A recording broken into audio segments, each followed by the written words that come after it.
전도서를 기록한 솔로몬 왕이 노년에 이르러 인생은 헛되다라고 말했습니다. 그는 지혜의 왕이라고 이렇게 불렸는데 그 정도로 살았다라면 인생의 단맛만 많이 이렇게 맛보면서 살지 않았을까 생각할 수 있습니다. 이 솔로몬 왕이 통치하던 시대 때는 정말 이스라엘이 크게 번창했어요. 잘 살았습니다. 사람들이 풍요를 누렸지요. 솔로몬 왕이 이처럼 지혜가 충만한 왕이었고 나라를 잘 다스렸다라게 되면은 그의 삶에는 정말 아름다운 이야기들을 비롯하여 달콤한 그런 삶의 이런 그런 추억들이 삶의 그런 시간들로서 꽉 차지 않았을까 생각할 수 있는데 그렇지 않습니다. 솔로몬도 인생의 쓴맛, 우여곡절 많이 겪습니다. 그래서 그는 인생은 헛되다 라고 말하는데 하나님은 인생의 풍요로움만 아니라 쓰디쓴 이러한 우여곡절도 함께 경험한 솔로몬을 통해서 오늘 우리에게 귀한 가르침을 주십니다. 여러분 15절 보시게 되면은요, 솔로몬이 인생의 허무함에 대해서 또 말하지요. 헛된 세월을 사는 동안에 라고 하는데 솔로몬 자신이 걸어왔던 인생 여정을 돌아보면서 허무한 인생이었다라고 또 말하는 것이에요. 그러면서 그는 나는 두 가지를 다 보았다라고 해요. 솔로몬이 말하고 있는 두 가지에 대해서 좀 살펴봅시다. 의롭게 살다가 망하는 의인이 있는가 하면 악한 채로 오래 사는 악인도 있더라.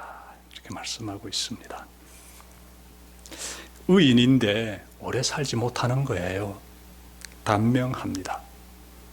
악인인데 또 오래 살아요. 장수합니다. 이러한 두 부류의 사람의 삶에 대해서 솔로몬이 지금 언급하고 있습니다. 그는요 16절, 17절, 18절 여기에서 참 중요한 내용들 다루고 있는데 의인과 악인 이 사이를 우리가 살펴볼 수 있도록 이렇게 말씀이 전개되고 있습니다. 세 가지로 나눠볼 수 있어요.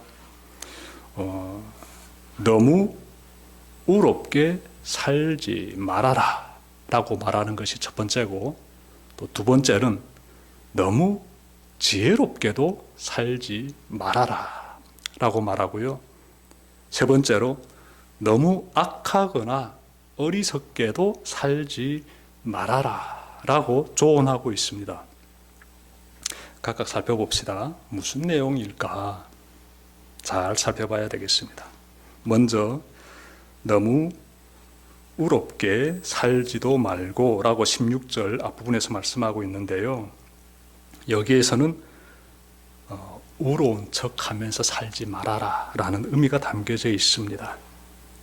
솔로몬은 우리가 하나님 앞에서 의롭게 살기 위해 최선을 다하지 말라고 말하는 게 아니에요. 성경의 일관된 입장은 우리가 하나님 앞에서 의롭게 살기 위해서 최선을 다해라 라는 것입니다. 이것이 성경의 입장이에요.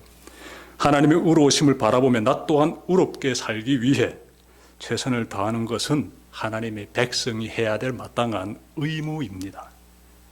그러므로 솔로몬이 말하려는 것은요, 인간은 자신의 죄성을 잊어서는 안 된다. 이것을 강조하기 위해서 너무 의로운 척하며 살지 말아라 라고 말하는 것입니다. 성경의 인물들 중에 욥이라는 사람이 있는데요. 욥은 흠이 없고 악을 멀리하며 하나님을 또 경외함으로써 하나님으로부터 칭찬을 받은 인물이에요. 누가 봐도 욥은 당대의 의인입니다. 이처럼 의로운 사람도 하나님을 대면하게 되자 어떻게 합니까? 그가 제 가운데 앉아가지고 회개하지 않습니까? 당대의 의인도 하나님을 딱 대면하게 되자 하나님의 임재 가운데서 내가 얼마나 죄인인지를 깨닫게 되는 것이에요. 그래서 그가 회개합니다. 회개하고 있어요. 무엇을 말해주고 있습니까? 죄성을 가진 인간은 스스로의 노력만으로는 의로우신 하나님 앞에 설 수 없다는 것이에요. 다시 말씀드릴까요? 죄의 본성을 가진 우리 인간은 아무리 노력해도 의인이 될 수 없다, 이 말이에요.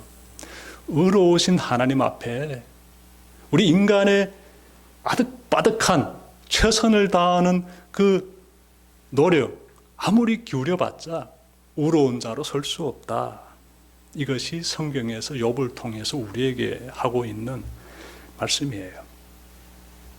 그런데 예수님 시대 바리새인들 보면은요, 그들은 613가지 조항을 만들어 놓고 이것을 잘 지키게 되면 하나님 앞에 우리가 의로운 모습으로 설 수 있다라고 주장했습니다.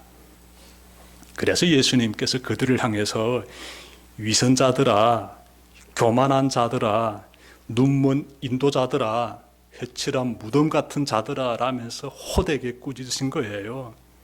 인간의 노력만으로 하나님이 원하시는 의의 경지에 도달할 수 없다라는 거 예수님께서 너무나 잘 알고 계시기 때문에 그 당대 바리새인들을 꾸짖는 것이지요. 바울은 이것을 깨닫고 로마서에서 이렇게 말했습니다. 모든 사람이 죄를 범하였습니다. 그래서 사람은 하나님의 영광에 못 미치는 처지에 놓여 있습니다.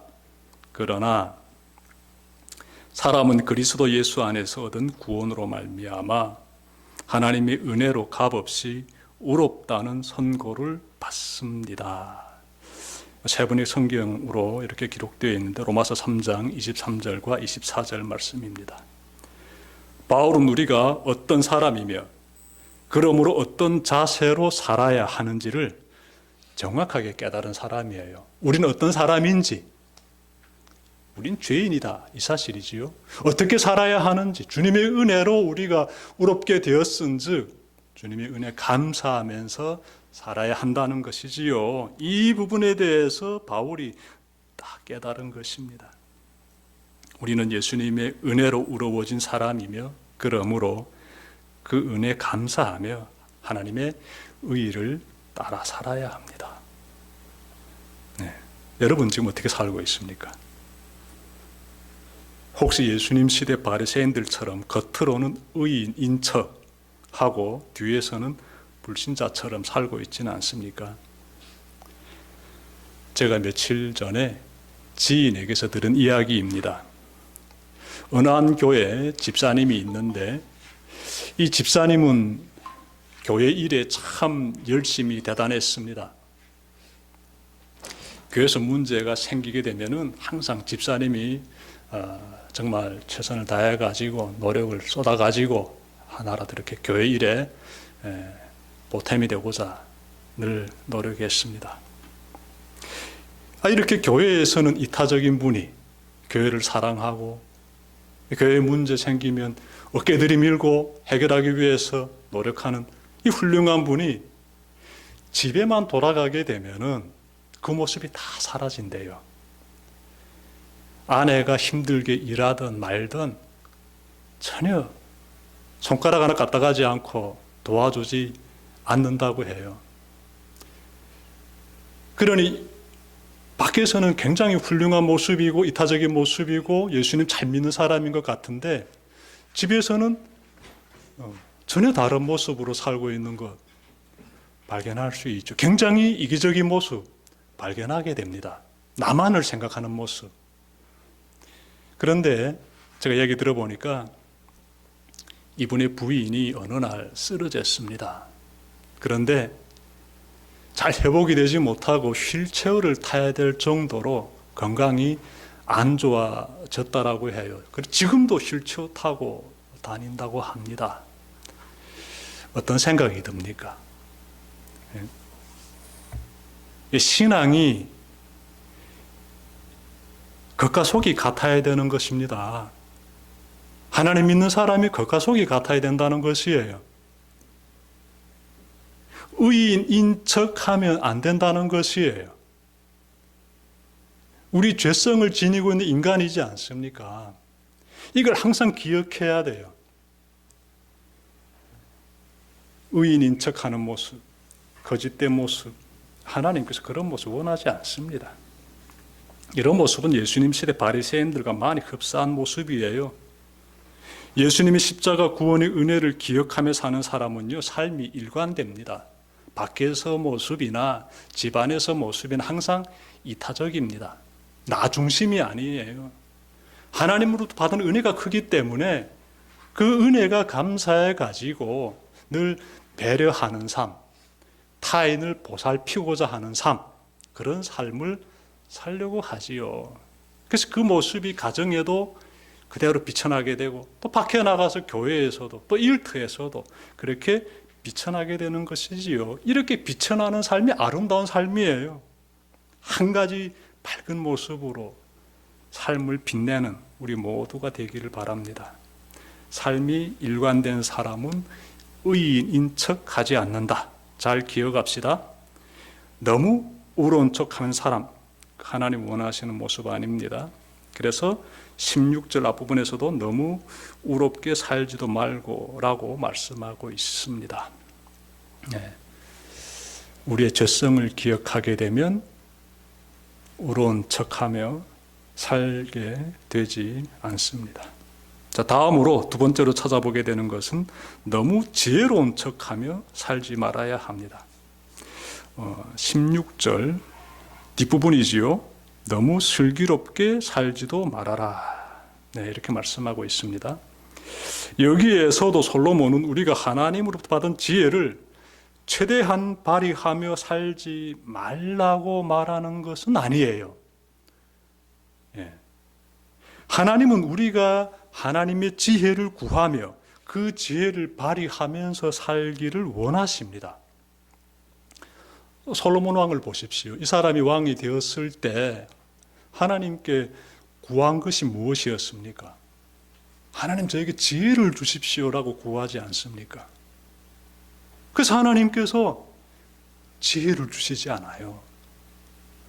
지혜를 정말 솔로몬에게 정말 하나님께서 크게 부어주셔가지고 솔로몬이 지혜의 왕이 된 것이에요. 그리고 하나님께서 부귀와 영화도 더 주셨지요. 내가 재물이나 원수 갚는 것을 구하지 않고 이 지혜를 구했다고 하나님께서 칭찬하셨어요. 그래서 우리가 하나님께 지혜를 구하고 그리고 하나님으로부터 받은 그 지혜를 이렇게 삶에서 구현하면서 사는 거 굉장히 좋은 모습이에요. 하나님 우리가 그렇게 살기를 바랍니다. 그런데 여기에서 보게 되면 지금 너무 슬기롭게 살지도 말아라 라고 지금 전도서에서 말씀하고 있는데 잘 살펴봐야 됩니다. 지금 지혜롭게 사는 것이 나쁘다라고 말하는 것이 아니에요. 솔로몬 왕은 스스로 지혜로운 척하며 사는 사람들을 비판하기 위해서 이렇게 말하고 있습니다. 지혜로운 척하며 사는 사람들, 그들을 향해서 지금 솔로몬이 말하고 있는 것이다. 여러분들이 잘 마음에 기억하길 바랍니다. 솔로몬이 앞서 너무 우롭게 살지 말라고 말하고 이번에는 또 너무 지혜롭게 살지 말라고 말하는데 이 모두는 비꼬는 방식의 화법이에요. 우로운 척하며 사는 사람들과 지혜로운 척하며 사는 사람들을 향한 비판이 비꼬는 방식으로 지금 씌워져 있습니다. 하나님의 지혜를 가진 사람은요, 지혜로운 척하지 않습니다. 내 잘났다고, 내가 뭐나 다 안다고, 내가 총명하다고 그렇게 머리 쳐들고 다니지 않습니다. 자기 주장만 내세우면서 다른 사람의 주장을 하찮게 여기지 않습니다. 내 말만 맞다면서 타인의 의견에 귀를 막지 않습니다. 하나님의 지혜를 가진 사람은요, 내 잘났다고 머리를 쳐드는 대신 겸손하게 머리를 숙입니다. 하나님의 지혜를 가진 사람은 자기 주장만을 내세우기보다는 상대방의 주장 속에서 하나님이 어떤 말씀하고 계시는 것은 아닌지 살펴보고자 귀를 기울입니다. 굉장히 지혜로운 모습이에요. 제가 하나님을 믿고 나서 여러 번 이렇게 나름의 변화들을 경험했는데 그 중에 하나가 잘난 척하던 그런 모습이 많이 사라졌다는 것입니다. 예전에 저는요, 굉장히 자기 주장이 강하고 다른 사람의 말 들으려고 하지 않고 내가 잘났다고 매우 도도하게 머리를 쳐들고 다녔습니다. 정말 20대까지는 정말 굉장했어요. 그렇게 참 부끄럽게 살았던 시간들 저에게 있었는데요. 나중에 예수님 영접하고 하나님 말씀을 날마다 묵상하고 그 말씀 가운데서 얻은 지혜를 삶에 구현하다 보니까 내가 잘났다고 머리 쳐들던 모습들이 서서히 사라져가는 걸 제가 찾아보고 있습니다. 저는 십자가에서 하나님의 놀라운 지혜를 제가 발견했습니다. 성자 하나님이신 예수님이 십자가에 못 박혀 죽임 당하시기까지 자신을 낮추시는 그 모습, 그렇게 한없이 자신을 낮추시면서 온 인류를 품으시는 그 주님을 바라보면서 하나님의 낮아짐의 지혜를 깨닫게 되었어요. 약한 자의 자리로 내려가시는 그 길에 하나님의 지혜가 있음을 깨달았습니다. 여러분, 진정으로 하나님의 지혜를 얻은 사람은요, 예수님처럼 자신을 낮추게 되어 있습니다. 내가 잘났다고 내 말대로 다 되어야 한다는 식의 미흡하고 어리석은 행동을 취하지 않게 됩니다. 솔로몬은 이런 인생의 끝은 매우 좋지 않다라고 말합니다.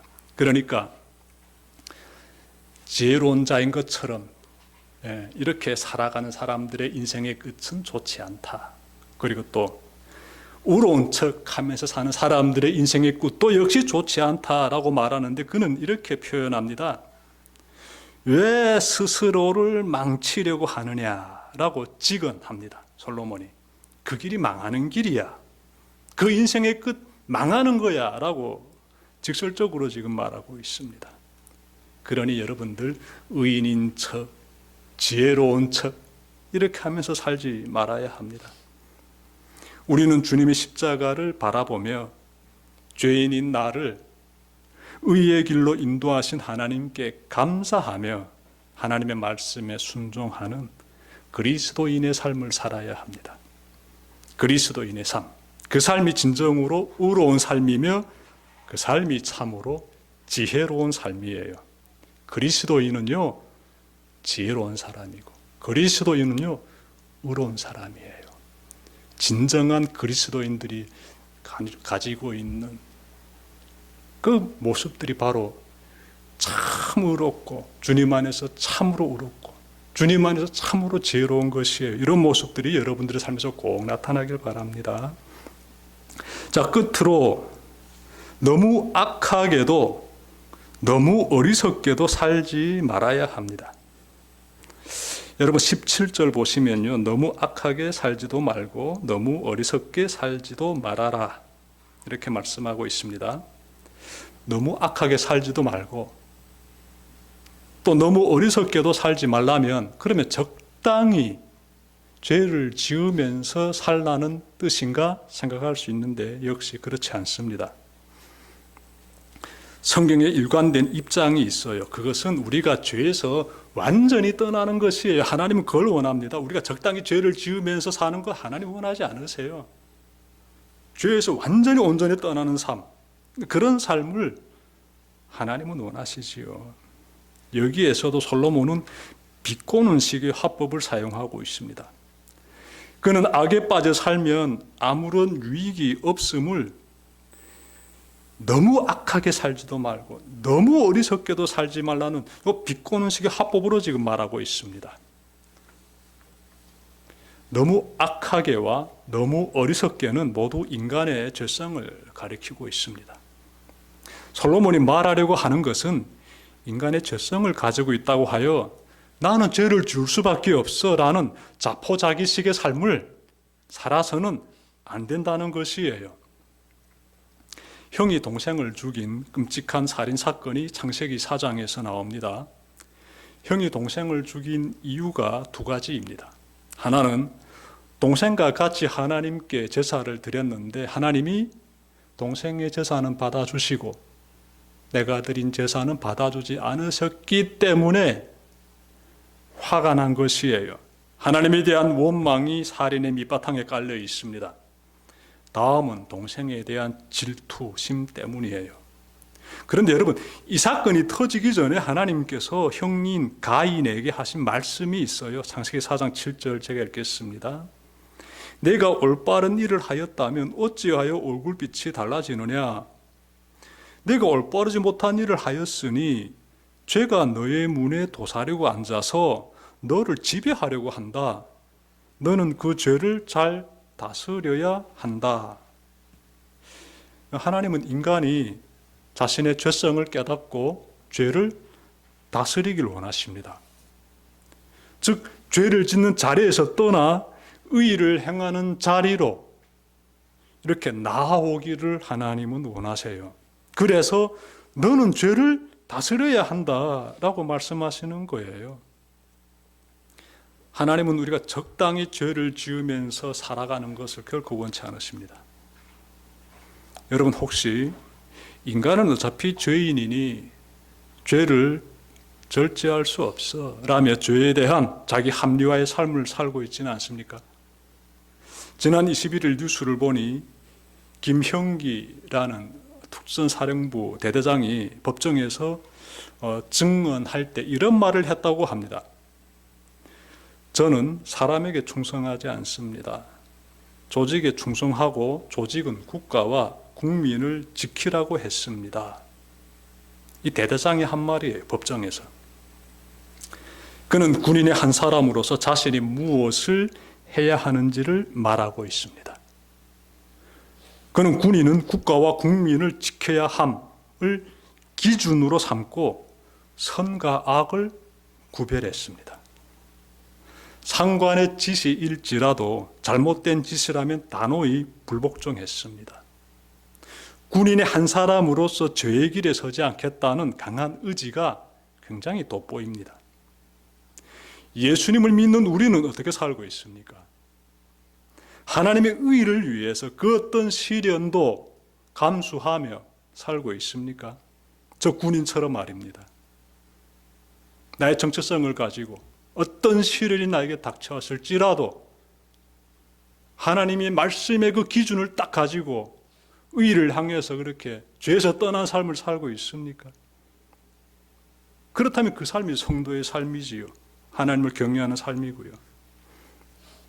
18절 하반부에서 솔로몬은요, 하나님을 경외하라 라고 말합니다. 하나님을 경외하라.